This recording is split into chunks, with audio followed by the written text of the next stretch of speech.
안녕하세요. 저는 50대 중반의 여성입니다. 지금 생각해보면 이혼 그게 뭐라고 여태 그 모진 세월들을 견디고 또 견뎌냈나 싶네요. 저는 27살 나이에 남편을 만나 결혼을 하게 되었습니다. 지금 시대야 27살이면 결혼하는 게 빠르게 느껴질 수 있지만 그 당시에는 반대로 저희 집안에서 어찌나 성하셨는지 사돈의 팔촌까지 동원해서 남자와 선을 보게 하시다가 집안도 나쁘지 않고 남편 직업도 괜찮으니 빨리 결혼하라며 강제로 떠밀다시피 하는 바람에 결국 지금의 남편을 만나 식을 올리게 되었습니다. 지금 시대에서는 상상조차 할 수 없는 일이었지만 저는 또 그게 그 당시에는 맞다고 생각했어요. 연애의 감정보다는 마땅히 때가 되었으니 해야 된다는 그런 의무감으로 한 결혼 같네요. 그래도 연애 아닌 연애할 때는 남편이 참 듬직해 보였고 오로지 저만 좋아한다는 그런 모습에 저도 이 남자 말고 다른 남자를 만나봐야 여전히 집안에서 스트레스를 줄 테고 또한 나를 이렇게 좋아한다고 하니까 그냥 그때는 그렇게 넘어갔던 것 같네요. 저희가 서로 마음에 든다고 하자 집안에서는 이때다 싶었는지 만난 지 2달도 채 되지 않아 상견례를 바로잡았고 정말 번갯불에 콩을 볶아 먹듯이 저희 결혼식은 그렇게 이루어졌습니다. 즉 집안의 압박 덕분에 남편이 정확히 어떤 사람인지 제대로 알아보지도 못하고 결혼하게 되었었죠. 그 뒤로 결혼한 지 얼마 되지 않아 저는 임신이 됐고 그때부터 제가 몰랐던 남편의 본 모습이 드러나기 시작했습니다. 남편은 저를 마치 이제는 다 잡은 물고기라고 생각해서일까요? 점점 배려의 말도 사라지고 막말을 내뱉기는 하며 자기는 청소 한 번 안 하면서 집에 오면 군대식으로 저에게 똥군기를 잡더군요. 남편의 깔끔한 성격 때문에 임신 중에도 불구하고 하루가 멀다 하고 쓸고 닦고 다 했는데 책상 위에 손가락을 한 번 쓸더니 먼지가 있다며 싸늘하게 말하는 남편은 집에 오면 정말 자기는 손가락 하나 까딱거리지 않았습니다. 신혼 때는 그래도 그런 모습 한 번 보이지 않았고 반찬 투정 한 번 없었던 사람이 이제는 저녁쯤 되면 연락이 와서는 오늘 뭐가 먹고 싶다 말 한마디 하면 저는 부랴부랴 시장으로 뛰어가서 남편이 먹고 싶다는 반찬들을 사오거나 어떻게든 만들어서 남편이 오기 전까지 요리를 해야 되었었죠. 그러다 자기가 원하는 요리가 안 되어 있으면 저에게 온갖 짜증을 내며 집에 앉아 있으면서 그런 것도 안 하고 뭐 하냐는 말에 저는 벙 쪄서 일찍 말해줬으면 진즉 해놓았을 텐데 지금 몸도 불편해서 시장에 못 갔다고 말을 해도 남편은 오히려 투덜거리며 해놓은 음식들이 간이 안 맞다. 우리 엄마는 이렇게 안 했는데 넌 우리 엄마한테 가서 요리 좀 배워야겠다. 내 친구 마누라는 요리도 잘하던데 넌 어떻게 된 게 뭐 제대로 할 줄 아는 게 없냐는 등 온갖 비교와 폭언 등으로 저는 점점 병들어 있었죠.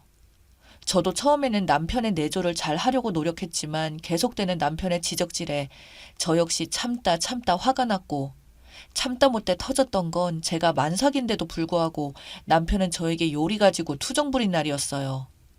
거동조차도 너무너무 힘든데 남편의 음식을 차리느라 너무 서러워서 그날 울기까지 했었고 남편이 그 뒤로 집에 와서는 그 음식으로 투정을 부리니 제 인내는 한계에 가다 못해 이성이 끊기더군요.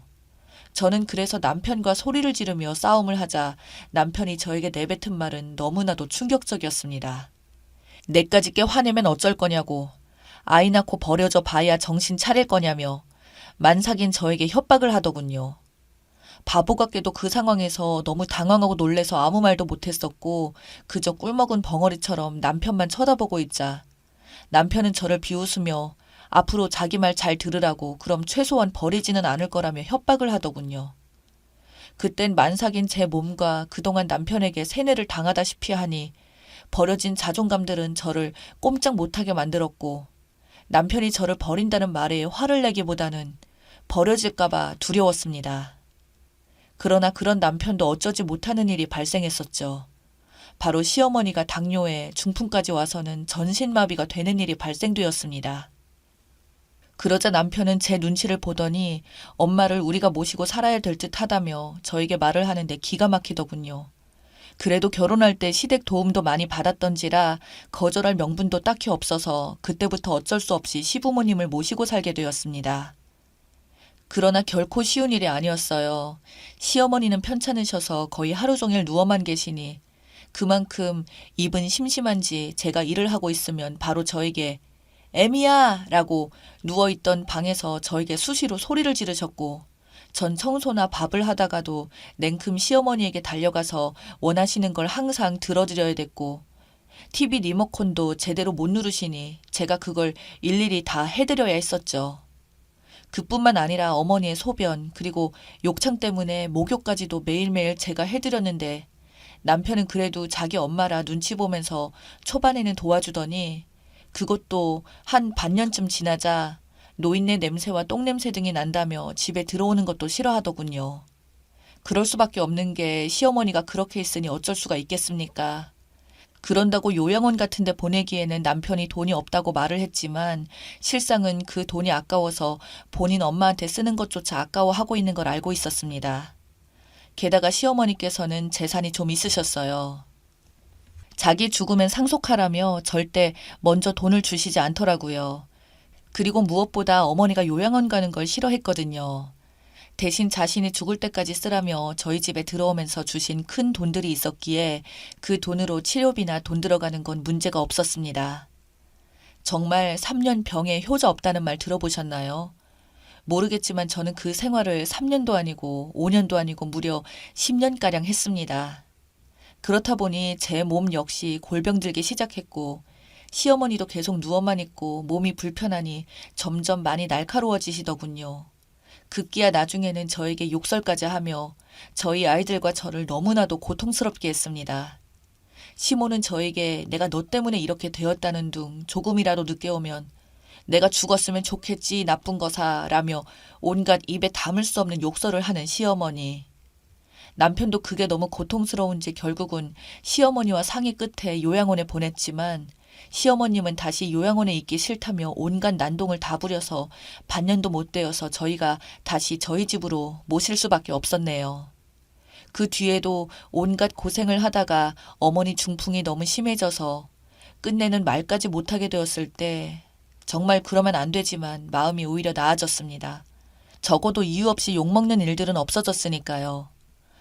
본인도 말을 못하자 처음에는 답답했는지 눈을 엄청 부라리며 난리를 쳤지만 그것도 한두 번이지 결국 아무것도 못하고 계시더니 끝내 그렇게 눈에 초점도 풀려가시고 저희 첫째 아들이 군대 가기 직전에 돌아가시게 되었습니다. 그렇게 시어머니가 돌아가시게 되자 저희 집안은 더 이상 집에서 나던 그 끔찍한 냄새들도 안 나게 되었고 집에서 돈이 빠져나가는 것도 없어지게 되고 남편은 그래서 기분이 좋았는지 장례식이 끝나고는 그동안 수고 많았다며 저희 가족끼리 외식도 하고 주말 여행도 가고 그랬었죠. 사실 시어머니 살아계시는 동안에는 진짜 여행이라는 거 단 한 번도 못 가는 수준이었죠. 그 상황에 어떻게 가겠습니까?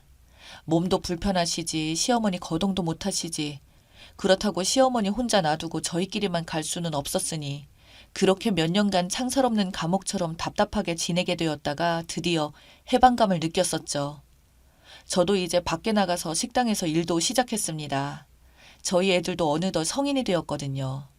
식당 일이 힘들다고 해봐야 진짜 시어머니 모시던 때하고는 비교도 안 되는 수준인지라 거기서도 일을 잘한다고 칭찬까지 들으면서 일을 했는데 어느 날 남편이 제가 일하는 식당에 찾아와서는 저에게 둘이서 할 말이 있다고 하더니 대뜸 저에게 이혼을 하자고 하는 겁니다. 저는 그래서 무슨 소리냐고 했더니 사실 나는 진작부터 이혼하고 싶었다고 근데 엄마 살아생전에 말하면 엄마 충격이 클까봐 차마 말을 못했었다며 이제 저도 인생 찾고 나도 내 인생 찾겠다고 하더군요. 저는 그게 말이나 되냐고 당신 시어머니 내가 그리 죽도록 뒤치다꺼리 할 때는 아무 말 없다가 이제 막상 당신 엄마 돌아가시니까 나를 내쫓아내려고 하냐고 하니까 남편은 저에게 좋을 대로 생각하라며 이 집에서 아무튼 당장 나가줬으면 좋겠다고 말하더군요. 저는 절대 못 나가겠다고 울고불고 난리치자 남편이 글쎄 집에 다짜고짜 상간녀를 들인 겁니다. 그렇게 상간녀를 버젓이 저희 집에 데려온 거였죠. 그러면서 남편은 적반하장마냥 네가 한 게 없으니 그냥 이 집에서 무전 취직하면서 지낼 생각이면 그냥 나가라고 난리치더군요. 저는 그 자리에서 기절까지 했었습니다. 그때부터 저도 변호사를 선임해서 남편과 소송을 붙였는데 여기서 생각지도 못한 대반전이 일어났습니다. 바로 돌아가신 시어머니께서 유언장을 남겨놓으셨더군요. 시어머니가 정신이 그나마 온전할 때 유언장을 적었는데 시어머니 앞으로 있던 많은 재산을 저와 남편에게 반반씩 주신 겁니다. 저에게 막대하는 남편에게 시모가 정신이 온전할 때만큼은 구박도 하시며 제 편을 들어주셨거든요. 그래서 저한테 한 번씩은 자기가 나중에 죽으면 이 재산을 모두 너희들에게 나눠줄 테니 싸우지 말고 행복하라고 그리 말씀하시던 분이셨지만 그게 말로만 그렇게 해서는 아무런 효과가 없는 줄 알았는데 이게 유언장이 존재한다는 것이었죠. 문제는 남편 놈이 그걸 전부 다 위조한 게 들통이 나서 상속인에게 결격 사유에 해당된다는 것이었습니다. 남편은 그제서야 저를 찾아와 손이 발이 되도록 빌기 시작하더군요. 자기가 잠시 미쳐서 잘못 판단을 했다면서요. 하지만 저는 이미 고소장 접수했으니까 헛소리 하지 말고 시어머니 재산은 모두 내가 받아서 우리 자식들과 평생 잘 먹고 잘 살 테니 너는 네가 버는 그 쥐꼬리만한 돈으로 그 상간녀와 재혼해서 잘 살라고 말하고는 그 많은 재산을 전부 제가 받아올 수 있게 되었습니다. 진짜 남편 놈 하루가 멀다 하고 저를 매일 찾아와 무릎까지 꿇면서 싹싹 비는데 이제는 거의 매일같이 보니까 너무 지겹더라고요. 그래서 저는 매일같이 찾아오는 남편에게 말했습니다. 이제는 우리 되돌리기에는 너무 늦었다고 그러니 더 이상 추한 짓 그만하고 네가 진짜 사랑하는 그 상간녀와 행복하게 살라고 하니까 끝내 남편이 폭발하여 저에게 폭력까지 써서 경찰서에 끌려갔습니다. 그 뒤로는 저희 앞에 나타나지도 못하네요. 남편이 겁 많은 거 예전부터 알고 있었거든요. 한 번 더 저에게 나타나 협박하면 감옥 간다는 말에 겁먹은 것 같습니다. 덕분에 집에서 식모살이를 하던 제가 이제는 부엌에서 벗어나 지금은 어느 집 사모님들처럼 행복한 생활을 누릴 수 있게 되었네요. 더 이상 제 인생에 남자는 필요 없고 오로지 저희 아이들만 잘 키워서 나중에 결혼할 때 도움이나 많이 줄 수 있으면 좋겠네요.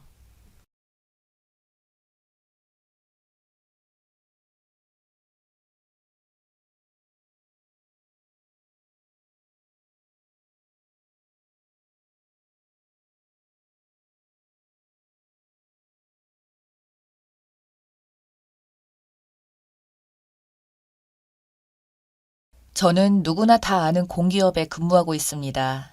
10년째 두 딸들을 혼자서 키우고 있어요. 남편은 없냐고요? 남편은 10년째 어디에 있는지 연락조차 없습니다. 죽었는지 살았는지 알 수가 없어요. 살기 바빠서 남편이 어디 있는지 수소문조차 못하고 있었습니다. 연로하신 시어머니도 함께 살고 있어요. 남편이 죽었다는 말이 없으니 어딘가에 살고 있겠거니 하고 생각하고 있었습니다. 큰딸이 10살 때 그리고 작은딸이 8살 때였어요. 남편은 버려놓았던 사업들이 부도가 나고 빚이 감당하지 못할 만큼 돼버리자 위장 이혼을 하고서 혼자 해외로 도망쳤습니다. 아이들을 잘 부탁한다면서 꼭 다시 돌아오겠다고 한 남편이었어요. 그때 내 나이 38살이었고 남편 나이는 40대였네요. 남편은 결혼 전 누구나 다 아는 대기업에 근무하고 있었는데 꿈이 큰 사람이어서 늘 오너가 되기를 갈망했었죠. 남 밑에서 일하는 성격이 아니라서 학원 사업부터 해서 정수기 사업, 그리고 저도 알지 못하는 사업을 벌이기 시작했습니다.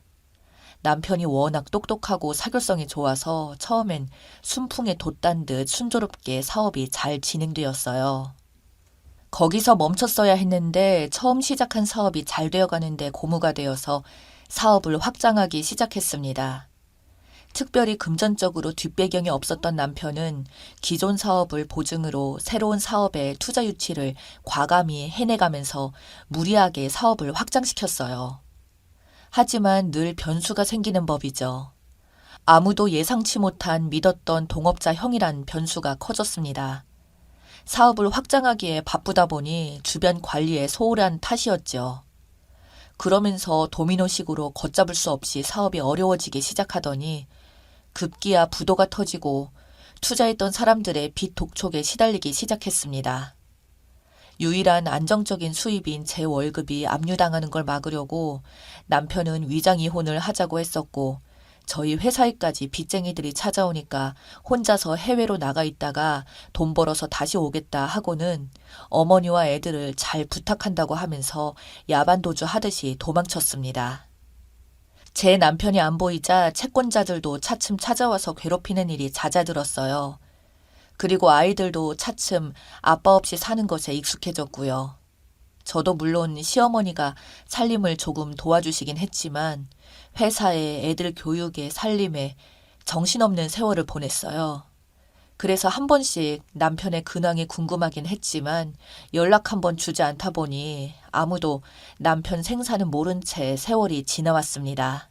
서방님이 두 분이나 계셨지만 남편의 의중에 따라 맏며느리 역할은 절대 소홀히 하지 않았습니다. 곧 죽는다 해도 장남인 자기 역할을 동생들에게 내놓는 성격이 아닌 것을 알았기 때문이었죠. 언젠가 돌아오게 될 남편의 자리를 굳건히 지켜주고 싶었거든요. 그렇습니다. 가족 있는 곳이니 꼭 돌아오리라 믿었습니다.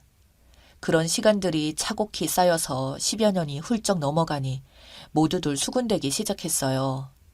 연락을 하지 않는 것을 보니 어디에서 객사를 했다는 둥, 외국에서 딴 살림을 차려서 사느라고 가족을 잊었다는 둥, 친척분들은 나이든 시어머니를 모시고 두 딸을 키우면서도 장남 며느리 역할을 하는 저를 보면서 매우 안쓰럽게 여겼습니다. 심지어 이젠 시어머니도 시동생들에게 맡기고 재혼하라는 말까지 나왔었네요. 그럼에도 불구하고 시댁 경조사나 시댁 행사에 장남 며느리로서 빠짐없이 시어머니 모시고 다녔고 없는 남편을 대신해서 막내 시동생 결혼과 집안일을 모두 제가 했어요. 그런 세월을 10년 넘게 보내다 보니 세월에 장사 없다는 옛말처럼 어느새 중년이 티가 나는 아줌마가 다 되어버렸습니다. 남편 떠날 때 모습 그대로 유지하고 싶었지만 날씬했던 몸매는 뱃살이 두둑해졌고 얼굴엔 세월의 흔적이 고스란히 남아있으니 지금이라도 남편이 온다면 생소하고 어색해하지 않을까 하고 걱정되기도 했습니다. 초등학교 3학년이었던 큰딸은 나름대로 공부를 잘해서 교대에 진학했고 둘째 딸은 특수교육학과에 지원해서 올해 합격했습니다. 다행히도 엄마 속을 한 번도 썩히지 않고 잘 자라줘서 참 감사한 일이었죠. 그런데 갑자기 시어머님이 쓰러지셨습니다. 노환으로 몸이 많이 안 좋으셨는데 가벼운 감기 증상이 폐렴으로 발전하면서 돌아가시게 되었습니다.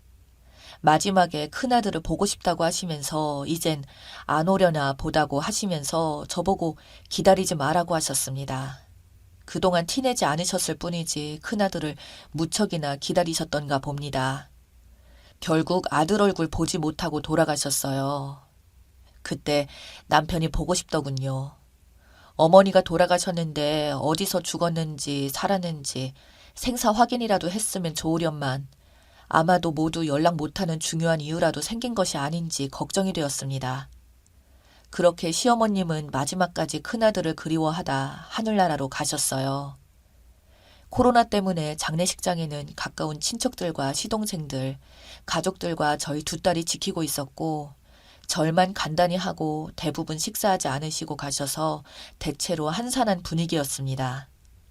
그런데 눈에 띄게 하얀 백발 스포츠 머리에 마스크를 쓰고 온 남자 한 분이 시어머님 영정 앞에서 구슬피 울었습니다. 꼭 사연 있는 사람처럼 한참을 무릎을 꿇고 울길래 모두들 쳐다봤습니다. 시어머님과 어떤 관계일까 궁금했습니다. 그런데 마스크를 벗고 너희들이 고생이 많다고 하면서 상주로 서 있는 시동생들 등을 토닥토닥 두드리는 거였어요. 너무나 많이 달라진 모습이었지만 목소리하며 영락없는 딸들 아빠였습니다. 저도 모르게 다리 힘이 풀리면서 나자빠졌습니다. 그리고 소리 없이 울었습니다. 눈물이 샘솟듯이 마구마구 나오는데 주체가 되지 않더군요. 그래도 시어머님 가시는 길에 와줬다니 다행이란 생각을 했습니다. 거기 계신 친척분들한테 인사를 드리고 난 후에 그때서야 저를 찾더군요. 모두들 삼복더위에 마스크를 쓰고 있으니 못 알아볼 수밖에요. 눈물 한가득인 저를 토닥거리며 미안하다, 고생했다 그 말만을 했습니다. 다 커버린 딸들도 갑자기 나타난 아빠를 엄청 어색해했죠. 남편도 어색해했고 저도 막상 보니 딱히 무슨 말부터 해야 할지 모르겠더라고요. 친척 어른들이 대신 말씀해 주셨습니다. 그동안 제가 얼마나 고생했는지, 왜 그동안 이렇게 살아왔으면서 연락 한 번 안 했는지 시동생들도 폭풍 질문을 던졌습니다. 남편은 여기저기서 속사포처럼 쏟아지는 질문에도 아랑곳하지 않고 장례식 끝나고 나서 얘기하자고만 하고 묵묵무답으로 일관했습니다. 곧바로 상주석에서 빈소를 지켰고 예전의 장남으로 돌아왔습니다. 그렇지만 장례식 외에는 저와 한 번도 눈도 마주친 적도 없었고 왠지 모르게 거리감이 느껴져서 가까이 갈 수 없었습니다. 남편은 그동안 완전 다른 사람으로 변해 있었습니다. 미국에서 10년을 보냈다고 하고 최근에 입국했다고 했어요. 가족들의 소식은 후배를 통해서 간간히 듣고 있었고 어머니가 위독하다는 연락을 받고 만사 제껴두고 왔는데 한 발 늦어서 임종 못 지켰으니 불효했다며 자책을 했어요.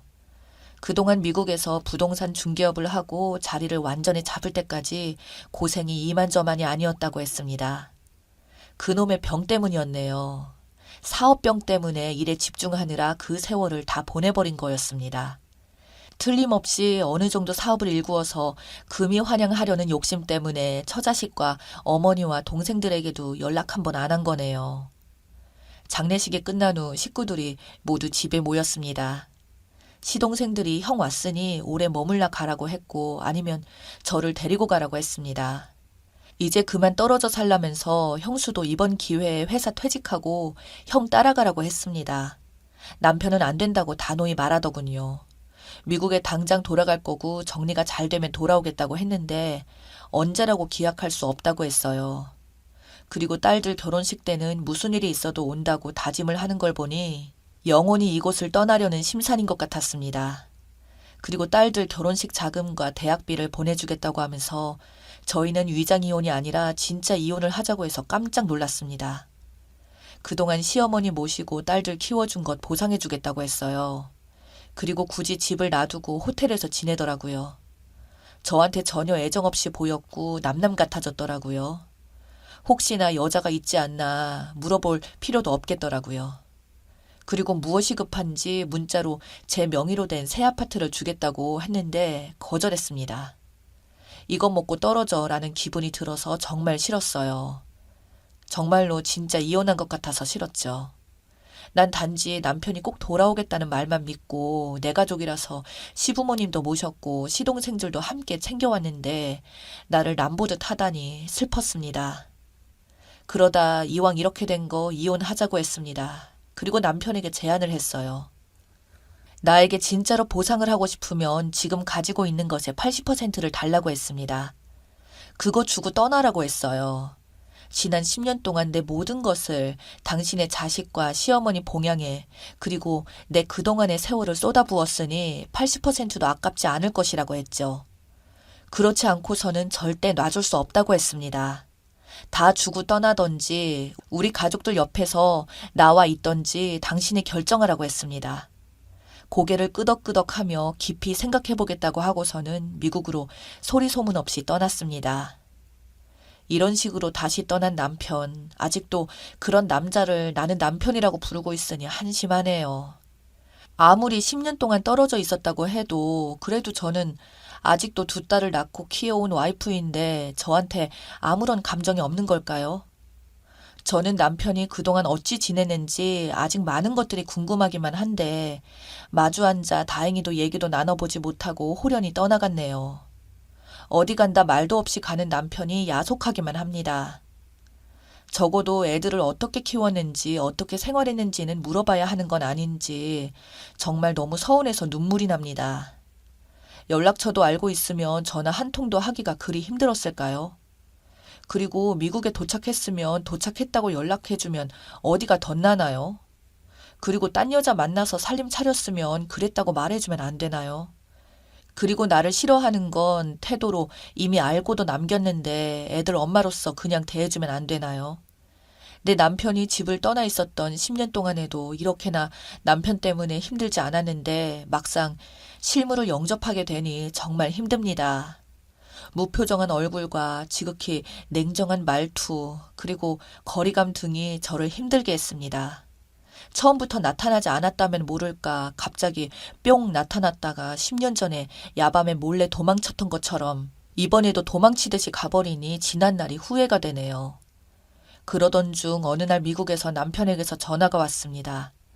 저번에 결정을 하라는 저의 말을 깊이 새겨듣고 진지하게 생각을 많이 했노라며 미국에서의 삶을 정리하고 한국으로 돌아가겠노라고 했습니다. 바로 함께 살거나 하진 않겠지만 가족과 가까이서 지내고 싶다고 했어요. 가족은 함께 지내야 가족인데 가까이 살겠다니 괜히 어줍잖은 책임감을 안겨준 건가 싶어 그럴 필요 없다고 했습니다.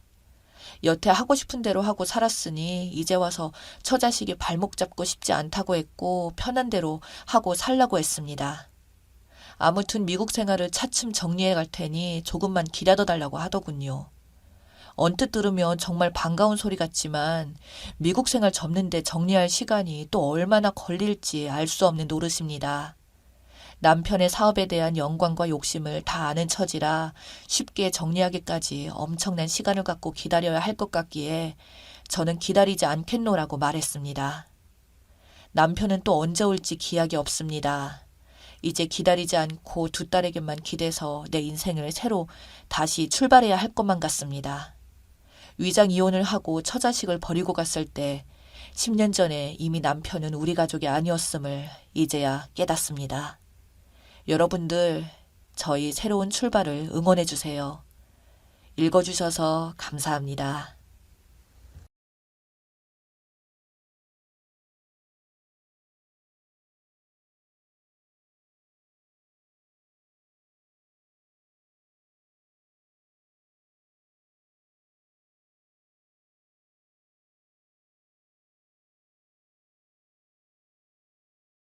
안녕하세요. 막장 드라마에서나 나오던 이야기가 제 이야기였네요. 다름 아닌 산후조리 이야기를 해보려고 합니다. 바로 본론으로 들어갈게요. 저는 애 낳고 조리원 퇴소하고 친정집에서 2주 조리하게 되었습니다. 3일 후에 조리해주실 이모가 오시기로 하였는데 예약이 꼬여서 날짜가 3일 비기 때문이죠. 아기가 이제 한 달 간 넘었는데 집에 오자마자 시댁에서 아기 보여주러 오라고 닥달을 하더라고요. 아기도 어리고 산후조리 중이라 못 간다고 하였죠. 시댁이 차 타고 30분 거리입니다.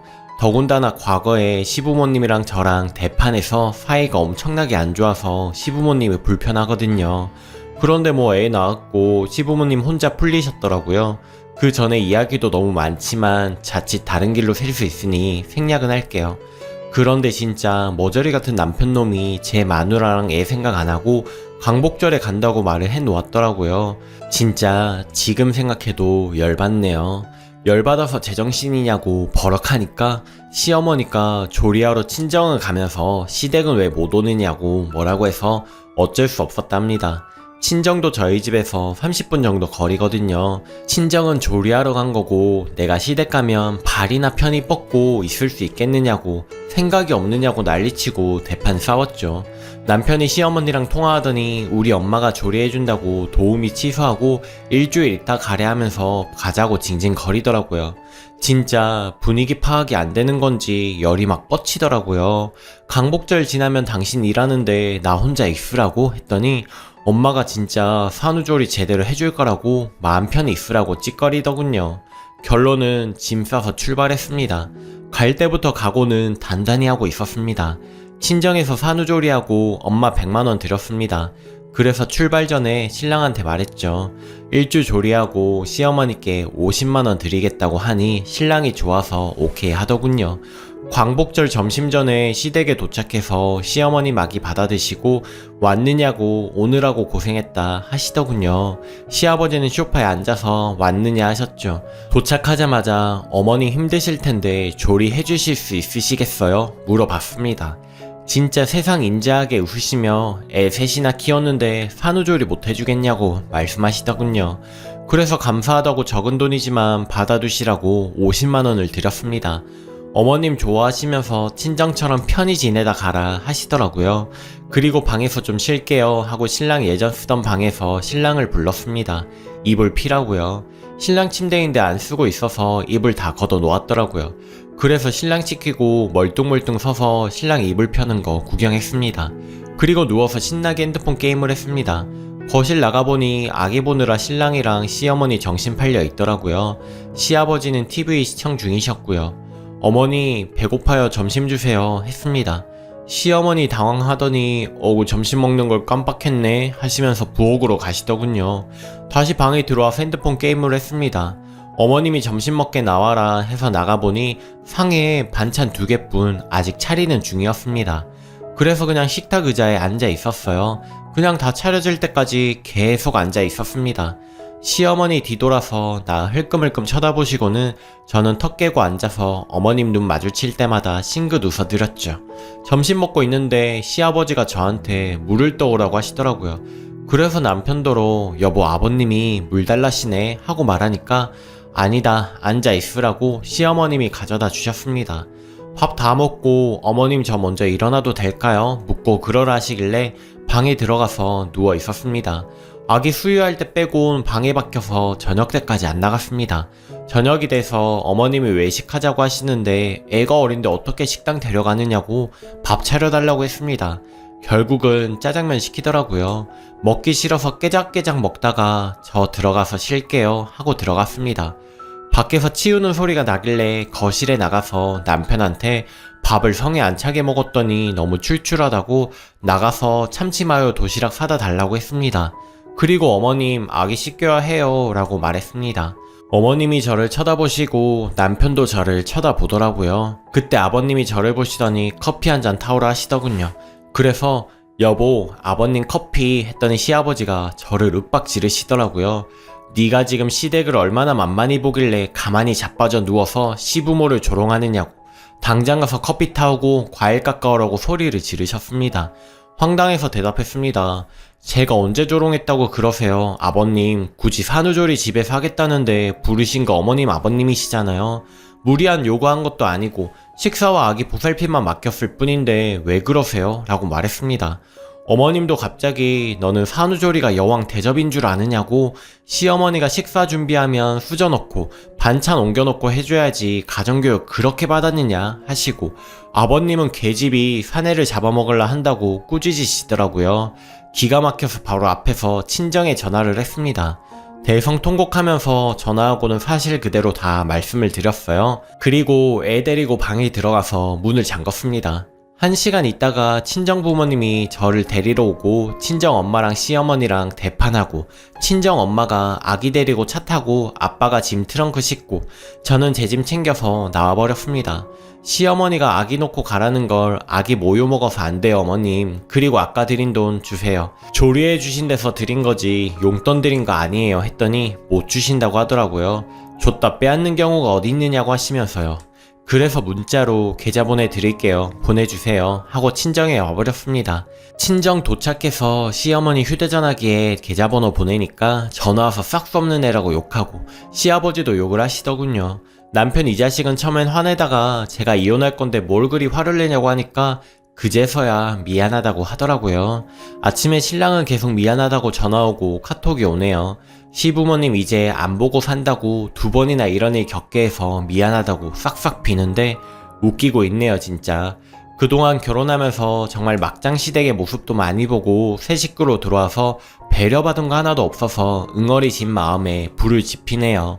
애 낳아서 조리해야 하는 기간까지 이렇게 지들만 아는 시댁이 너무 싫습니다. 제가 이놈이랑 결혼한 게 제 발등 찍은 거겠죠? 다시는 시댁이랑 엮이고 싶지 않네요. 정말. 추가합니다. 저보고 성격이 고약하다느니 사이다라느니 얘기가 많네요. 남편이랑 9개월 연애 끝에 이제 결혼 1년 조금 넘었습니다. 저희 아빠는 저 어릴 적부터 인력사무소 크게 운영하고 계시고 집안 사정은 넉넉한 편에 속해요. 저든 제가 일하면서 모은 돈 부모님 도움해서 번화가에 미용실을 운영 중입니다. 신랑은 저희 미용실 고객이었고 계속되는 구애에 사람도 자상하고 괜찮은 사람 같아서 연애를 시작했고 지금 시댁에서 결혼 서두르셔서 멍갯불에 콩 구워 먹듯이 연애하고 결혼을 했습니다. 그 당시만 해도 시부모님이 내 딸 하면서 얼마나 좋으신 분들이었는지 지금 생각하면 치가 떨릴 지경이네요. 상견례 때 시댁 사정이 좀 어렵다고 그러셔서 4억대 아파트 저희 아버지가 마련해 주셨고 예단 3천 들어갔습니다. 저희 부모님이 기죽고 살지 말라고 넉넉히 보내주셨어요. 예물로 신랑 시계에 반지 5돈, 목걸이 10돈 예복을 해주셨고요. 시댁에서 제 예물 300선에서 해주시고 신랑 모은 돈 약 1,500으로 혼수 준비를 했습니다. 제가 더 많이 해갔다고 기세 등등하지도 않았고 네 부모님이 내 부모님이다 섬길 각오로 시집가서 진짜 잘했습니다. 시집 막상 가고 나니 시부모님이 너희 살기에 집이 너무 크다며 집 바꿔 살자 하시고 매달 용돈 200씩 보내라, 안부전화 하루에 한 번, 매주 시댁 방문 강요. 말하자면 셀 수도 없지만 내 딸에서 며느리로 바뀌는 건 시간 문제더군요. 집 바꾸는 거 빼고 다 응해드렸습니다. 대신 시댁 집 넓히는 비용 2,000도 드렸습니다. 결혼하고 얼마 안 돼서 임신이 됐고 미용실에 매니저가 3명이나 있으므로 일주일에 2번 나가면서 태교에 전념하고 집안일 제가 도맡아 해왔습니다. 그리고 지금까지도 수입 변동은 없습니다. 남편은 중소기업 재직하다가 아버지 일 배우고 싶다고 아버지 사무실을 출근을 합니다. 임신 6개월 차에 시어머님이 시조부님 제사 있다고 오라고 하셨고 배부른 상태로 가서 제사 음식 거의 혼자 다 하고 중간에 시어머님 친구분들 오셔서 부엌대기 하며 혼자 바쁜 하루를 보내고 있었습니다. 그날 시아버지 새 차 뽑아서 오셨길래 무슨 돈이 있길래 생각은 했지만 대수롭지 않게 생각했고요. 아버님은 5년 전쯤 퇴직을 하셨거든요. 그 돈의 출처가 저희 아버지란 걸 그날 제사 끝나고 알게 됐네요. 시아버지가 제사 있기 2주 전쯤에 저희 아빠한테 전화해서 죽는 소리, 앓는 소리 해가며 저희 결혼시킬 때 빚을 너무 많이 져서 빚쟁이들한테 쫓기느라 죽고 싶다고 대뜸 하소연을 하더래요. 아빠가 네 그러시구나 했더니 저희 애가 아들이거든요. 갑자기 우리 아들을 건강하게 키워서 며느리아가 아들 떡하니 가졌다고 참이나 손잡값 주시라고 지금 생각해도 웃음만 나와요. 저희 아빠는 제가 기죽을까봐 시아버지 3,000만원 해드렸대요. 그래놓고 저 속상할까봐 말씀 안 하시고요. 근데 이 얘기를 멍충이 같은 남편이 지 입으로 우스갯소리랍시고 제사밥 다 먹고 집 갈 준비하는데 찌꺼리더라고요. 돈 달라고 한 것도 웃기고 어이없는데 그 돈으로 새 차를 뽑나요?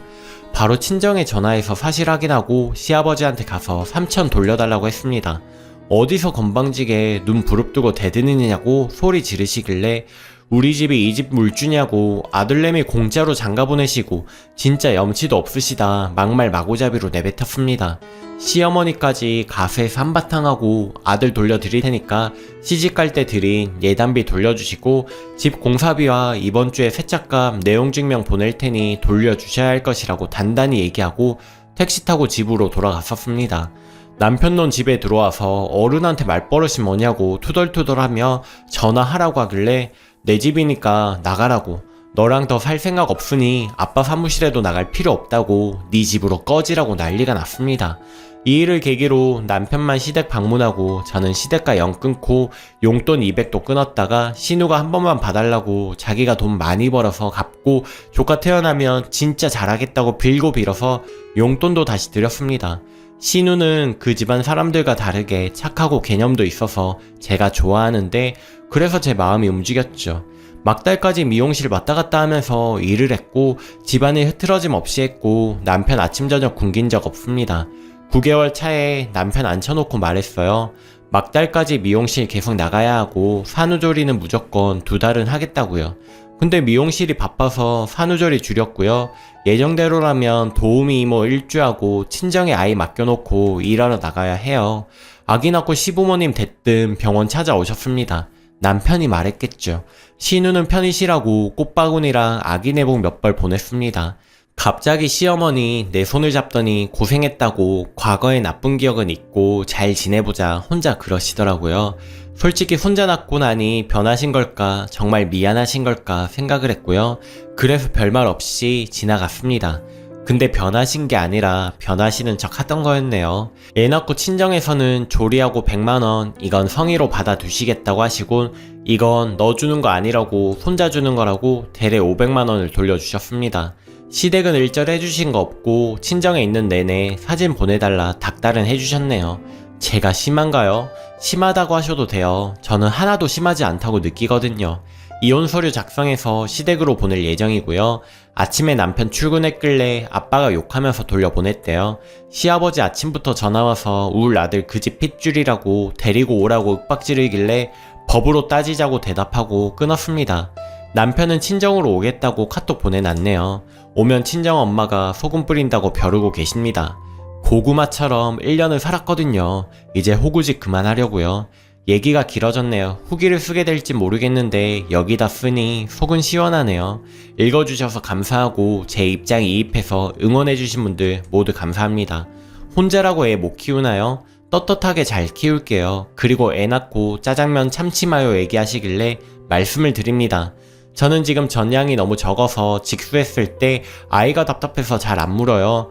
그래서 하루 두세 번 물리는 신용만 하고 유축해서 먹이려고 하는데 양이 너무 적어서 분유 혼합하고 있습니다. 애초에 밤수는 무조건 분유 수유 하고요. 그래서 저녁에 짜장면 먹고 참치마요 찾은 거고요. 그리고 매운 거 말고는 가리지 않고 먹고 있기도 하고요. 오로는 이미 출산 3주차에 끝났고요. 애 낳고 손목 시큰하고 발목 시큰하고 그렇다는데 저는 솔직히 모르겠습니다. 다만 나중에 후회한다니까 지금 멀쩡한 것 같아도 제대로 해놓고 싶기도 하고 그간 집에서도 가게 일 생각하느라 머리가 아팠는데 제대로 쉬고 싶기도 했고요. 그래서 산후조리 길게 잡은 거예요. 산모마다 몸 상태는 틀린 건데 왜 제가 이상하다고 생각하는지 모르겠네요. 후기입니다. 며칠 전에 글 올렸었는데 기억하시나요? 어제 오늘 정신없이 흘러서 이제야 많은 댓글 다 읽어보았습니다. 그 글을 끝으로 글 쓸 생각이 없었는데 후기를 기다리시는 분들과 파렴치한 시댁에 분노하여 또다시 씁니다. 어제 점심쯤 남편이 친정으로 찾아왔어요. 남편 올 거라는 말에 친정 엄마가 대접에 소금을 펴서 신발장에 넣어놓고 대기하고 있다가 현관문 열자마자 남편 얼굴에 뿌렸다고 합니다. 저는 방에서 아기 수유하느라 못 봤는데 아쉽네요. 아기 수유 중인데 덕지덕지 소금 묻어서는 방문을 쾅 엽니다. 얘기 좀 하자고 하는데 아기 수유 중이니 나가 있으라고 했습니다. 친정 엄마는 여기가 어디라고 함부로 들어오느냐고 나가라고 옷잡아 끄시며 욕하시고요. 아이 수유 끝내고 다른 방으로 옮겨 이야기를 나눴습니다. 대뜸 자기는 이혼 못한다고 무릎을 꿇더라고요. 그래서 내 상식에서 너 포함 너희 부모님은 도저히 이해할 수가 없다. 갑자기 애 낳고 나니 강제 화해시킨 거 진짜 어이가 없었는데 손자 보니 좀 달라지셨나 보다 생각했다. 친정에서 조리할 적부터 들들 볶더니 굳이 집에서 쉬겠다는 며느리를 왜 불러서 이거 해라 저거 해라 시키냐 이런 식으로 말을 했습니다. 그랬더니 제 말이 다 맞대요. 근데 아버지 가부장적이신 거 알면서 굳이 부모님 앞에서 자기한테 이거 해라 저거 해라 시킬 필요가 있었네요. 그리고 엄마 혼자 고생하시는데 숟가락 좀 놔주면 안 돼? 그리고 산후조리도 솔직히 너무 길잖아 이 난리를 떨더라고요. 네가 가기 전에 그러지 않았느냐고 산후조리 너희 엄마가 제대로 시켜준다고. 근데 왜 내가 가기 싫은 너희 집 가서 가부장적인 네 아빠 성격 맞춰주고 네 엄마 주방일 도와줘야 하느냐고. 여태 돈 벌고 집안일하고 내 치닥거리 하면서 애 낳고 푹 좀 쉬겠다는데 그게 그렇게 싫었냐고. 그랬더니 너희 엄마? 니네 아빠? 이래요. 그럼 이혼할 건데 너희 엄마 아빠지 내 엄마 아빠냐? 내가 네 돈으로 산후조리 했어? 그래도 우리 아빠 네가 사위라고 남들 월급 180 줄 때 너는 300 줬어. 백수 될 뻔한 거 갱생시켜놨더니 분수도 모르고 나댄다 했습니다. 아무튼 그러고 싸우다가 지는 이혼 못한다고 애 당장 데려가겠다고 난리통에 친정엄마랑 저한테 쫓겨났네요. 거의 30분은 대화한 것 같은데 기억나는 부분만 적었습니다. 중요한 얘기 기억나면 수정을 할게요. 남편 얻어맞으면서 쫓겨났습니다. 친정 엄마가 프라이팬으로 두들겨 팼습니다. 문 밖에서 벨 몇 번 누르고 문 몇십 번 두드리더니 간 듯 하더라고요. 아빠가 저 때문에 일찍 오셔서 아빠랑 엄마랑 저녁까지 이야기를 했습니다. 저는 이혼하겠다 확고하다 말씀드렸고 아이는 제가 키우겠다고 반대하실 때 이유가 있는 건데 고집부려 시집가서 이런 모습만 보여드려 죄송하다고 했습니다. 근데 엄마 아빠는 아이도 시댁에 보내는 게 어떻겠냐 하시더라고요. 아직 제 나이 젊으니 새 시작하는 것도 나쁘지 않을 것 같다고요. 그래서 아이 그 집 가면 괜히 저랑 더 엮으려고 할 것 같고 품으면서 모성애가 생겨 그건 안 될 듯 하다고 말씀을 드렸습니다. 저희 부모님은 전적으로 저를 응원하며 아빠는 이혼 소송 준비 도와주신다고 하셨습니다. 어젯밤까지 시댁에서 오는 연락 다 젖혀두고 시누이 전화 한 통 받았습니다. 이번 일은 제가 좀 유난 떠는 거 아니냐고 하더라고요. 산후조리 충분히 하셨을 텐데 굳이 일부러 어른들 약 올리실 필요 있었느냐고. 듣는데 웃기더라고요. 아, 신우도 그 집 자식이었지 생각이 들어서 웃겼습니다. 진짜 깔깔대고 웃었습니다. 언니, 저 기분 나빠지려고 해요. 왜 웃으시는 거예요? 하길래 아가씨, 잘 들어요. 나는 과거 일은 용서한 게 아니라 잠시 덮어둔 거예요. 우리 땡땡 생각해서요. 나는 시댁이랑 화해 따위 할 마음 먹고 먼저 막무가내로 나오신 건 시댁이에요. 아가씨도 꼭 결혼해서 본인 집 같은 시댁 만나길 기원할게요. 참고로 신우는 남편 동생인데 결혼을 안 했고요. 지방에서 남자친구랑 동거를 합니다. 진짜 웃기죠? 가부장적인 시아버지인데 막내딸은 혼전 동거 눈 감아 주시네요. 남편 위로 누나가 한 명 있는데 시댁이랑 연 끊고 산다고 하네요. 이유는 모르고 한 번도 본 적이 없습니다. 하고 끊었습니다. 그리고 신우이는 차단했죠. 시모는 밤까지 전화하고 욕문자 날리고 그러다 구슬리고 또 욕문자 날리고 무음해놓고 잤습니다. 밤새 친정엄마랑 번갈아 가면서 불침번을 섰더니 아침에 퀭했네요. 혼자 육아하신 어머님들 대단하십니다. 오후쯤 아빠랑 변호사 사무실 들르려고 오전은 좀 쉬고 있었는데 점심시간쯤 돼서 가게 매니저 중 한 명이 연락이 왔습니다. 미용실에 시모, 시누이 남편까지 총출동해서 머리하고 있대요. 진짜 미친놈이지 않아요? 아, 진짜 웃깁니다. 아니 깽판 치러 간 거면 어휴 그럼 그렇지 했을 텐데 그 와중에 셋이서 제 미용실 가서 머리를 하고 있대요. 상상이 되나요? 전화 받고 아이는 엄마한테 맡기고 바로 가게에 직행해서 그 상상 이상의 모습을 제 눈으로 보았답니다. 시어머니랑 시누는 파마하고 남편은 커트하고 소파에 앉아 있더라고요. 이상한 전개에 저 사람들 정신이 나간 건가 싶었습니다. 시누랑 시모 뒤로 가서 뭐 하는 거예요 했더니 시누는 언니 오셨어요 하고 시모는 아무 말 안 하고 남편은 곳에 옆에 와서는 신경 쓰지 마 우리 손님으로 온 거야 하는 거 있죠. 진짜 어이가 없어서 말문이 막힌다는 느낌이 뭔지 오늘에서야 알게 됐습니다. 손님으로 왔다는데 뭐라고 해요. 그래서 계산대에 앉아 있었어요. 그랬더니 남편이 슬금슬금 오더니 커피 마시면서 미안해 진짜 잘할게. 엄마도 미안해 하셔. 땡땡이도 자기가 도 지나쳤다고 사과하려고 왔대. 이러길래 영업방해로 신고하기 전에 네 엄마 쪽으로 꺼지라고 했습니다. 파마 다 되고 셋이서 계산하러 와서는 쓸데없는 소리만 찌꺼리길래 19만 2천원 계산하라고 했습니다. 그랬더니 시어머니 눈 동그랗게 뜨고 저를 쳐다보네요. 신우 눈치 보더니 지갑에서 5만원짜리 하나 꺼내서 남편 주고 남편이 카드 긁더라고요. 그 분위기 설명은 못하겠는데 셋이 급히 어수선해지더니 아무튼 계산은 했습니다. 계산했는데도 안 나가고 얘기 좀 하재요. 그래서 바로 앞에서 친정 아빠한테 전화하는 척 했습니다. 시댁에서 미용실에서 찾아왔다고 해코지 할 것 같다고 울먹거렸습니다. 그랬더니 신우가 진짜 언니 왜 그래요 이러고 남편이 모조리 데리고 사라졌네요. 직원들한테 사정 얘기하고 대충 하고 사과하고 나간 길에 가게 일 좀 보고 집에 오니까 10시쯤이었습니다. 간 후로도 줄기차게 연락이 오길래 다 차단을 했습니다. 이게 오늘까지의 일입니다. 주말에 가족들과 의논해 보았고 이혼 소송으로 바로 월요일부터 움직일 것 같습니다. 모든 욕설 문자와 전화통화도 녹음해 놓아서 증거는 충분하다고 변호사가 그러더군요. 소송 가면 무조건 이 정도 사유면 승소하고 게다가 3천만원 아버지 이체 내역까지 모두가 저희에게 유리하기 때문에 걱정할 거 없다고 하더라고요. 정말 막장 시댁을 만나서 너무 고생을 많이 했네요. 지금도 문자로 잘못했다고 미안하다고 빌고 있는데 저는 이제 이 막장 시댁과 정말 연을 이렇게 끊어야 할 것 같네요. 쓰다 보니 또 길어졌네요.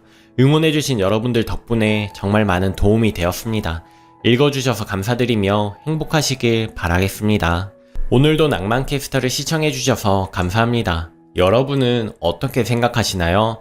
구독, 좋아요 눌러주신 여러분들께 진심으로 감사드리며 저는 매일 저녁 7시 30분에 더 재미있는 사연으로 찾아오겠습니다.